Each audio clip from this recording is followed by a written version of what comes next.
I will tell you that as a teacher, I believe to my core that students learn more from reporting and telling a story that matters to them than a story that they just feel dutifully that they have to do. It doesn't mean that the stories are autobiographical, not by any means.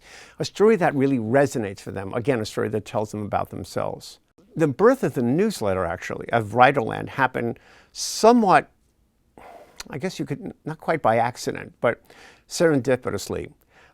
In about 2010, 2011, I had written 6 books, and I'd written for the New Yorker and the New York Times Magazine and Esquire, and I'd had a good writing life.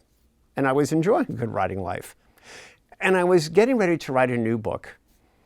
And I wrote a proposal, and I sent it to my agent, and he wrote back and he said, "It's not going to fly." I said, "What do you mean it's not going to fly? I thought you thought this is a good idea." He goes, "Look, the world has changed."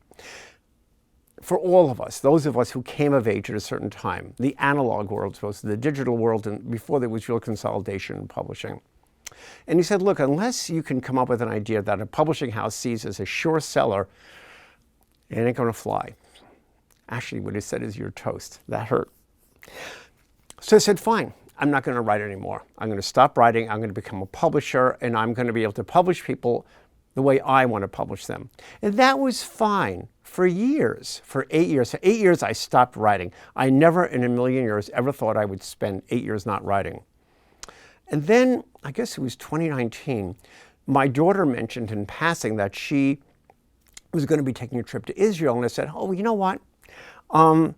Maybe we can overlap by a couple of days," which was really the pretext, the excuse I needed to finally make a trip back to Israel, a country I'd visited lots when I was young, to finally visit, after 35 years, the grave of my best friend who had died in 1984 at the age of 31.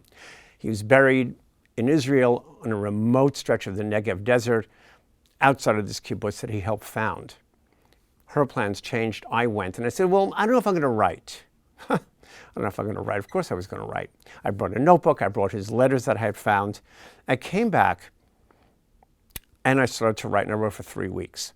And it was painful and sad, as stories about somebody who's with whom a friendship endures longer in death than in life is going to be painful. But what I discovered was something that I had never experienced before, and that was joy.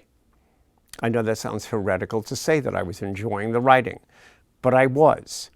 And I felt that as a result of that joy, my writing was better. It was less self-conscious, it just was joyful. As joyful as something could be in which you're putting yourself on the line every day when you're doing it.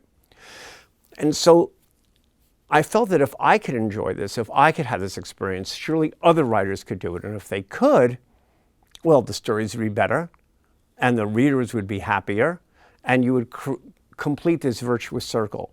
And so it began and remains a search to find joy in writing. So over the last, I guess it's 3 years now, I've spoken to any number of writers and editors about their process, how they find joy in the work. And all of them, to a certain degree, are both tortured souls, because that's what comes with the territory, but part of it is also the deep, abiding satisfaction, need is really the word, in doing the work that they do.